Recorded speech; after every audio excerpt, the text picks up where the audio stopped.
For today's video mga kapares, samahan nyo naman akong magluto, pero hindi ito burger patty, at ito nga pala ay mga natira naming pritong isda. Kaya ang gagawin po natin dito ay aalisin lang po natin yung kanyang tinik, at dahil may natira din akong dahon ng malunggay, pati na rin yung kamatis, at meron din akong spring onion, pagsasamasamahin ko na rin to, at makakatipid nga ako ngayong araw dahil leftover lahat ng aking lulutuin. At matapos nga nating tiyagaing alisin yung mga maliliit na tinik at himay-himayin ng ganito, at isunod naman nating hiwa-hiwain yung ating mga aromatics, dahil meron po tayo dyang bawang at sibuyas, at pati na rin yung spring onion. Kung hindi nyo pa to natitikman mga kapares, baka gusto nyong subukan. Kaya minsan talaga ang hirap din mag-isip ng lulutuin, lalong-lalo na kung nagtitipid ka ng budget. Kaya tipid-tipid din tayo dahil nagmamahal na rin ang bilihin. Kaya fast forward na tayo, gagawa na rin tayo ng ating mixture. At ito na nga, pagsasama-samahin na rin natin.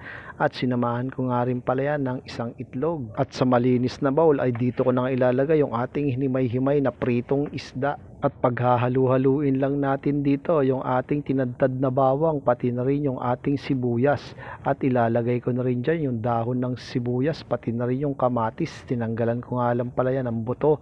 At pagkatapos yan ay ilalagay ko na rin yung isang itlog. At naglagay lang din ako ng harina. Tansya-tansya lang tayo mga kapares. Kaya ito, mayroon tayong available na paprika, pati na rin yung pamintang durog. At nilagyan ko na rin ng ginisa mix, pati na rin yung garlic powder. Wala nga pala akong nilagay dyan na asin. At kayo nang bahala kung ano pang gusto nyong ilagay na mga spices. At matapos nga nating mahalo-halo lahat, ay ganito lang po yung gagawin natin para tayong gumagawa ng burger patty lang. Pwede kayong gumawa ng bilog kung gusto nyo, nasa inyo na po yan, at tatapusin lang natin yan ng ganito. Kaya simulan na rin natin ang pagpiprito sa katamtamang init lang ng apoy. Ay ito nga po, ilalagay na rin natin yung ating ginawang fish patty. At pagkatapos yan, kayo na pong bahala kung gaano katostado ang gusto nyo. At ito nga, niluto ko lang po yan sa 1 minute and 30 seconds. At pagkatapos, ito na nga po siya mga kapares.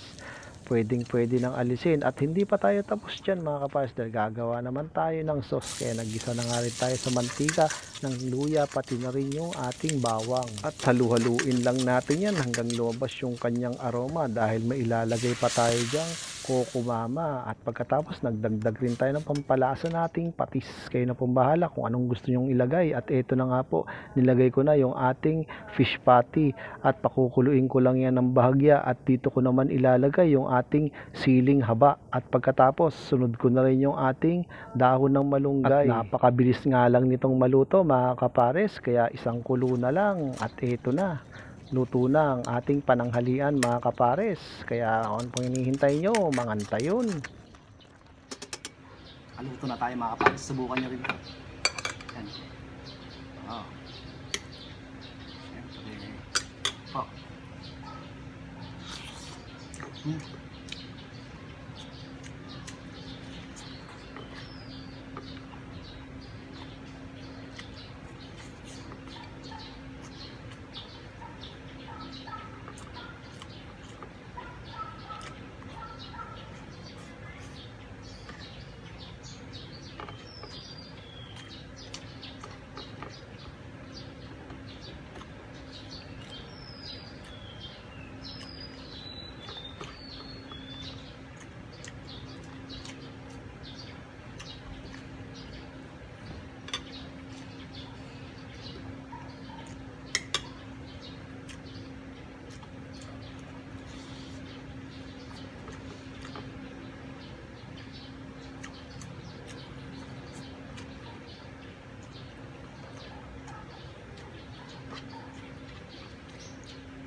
Subukan yung pare, mga pare. Stop.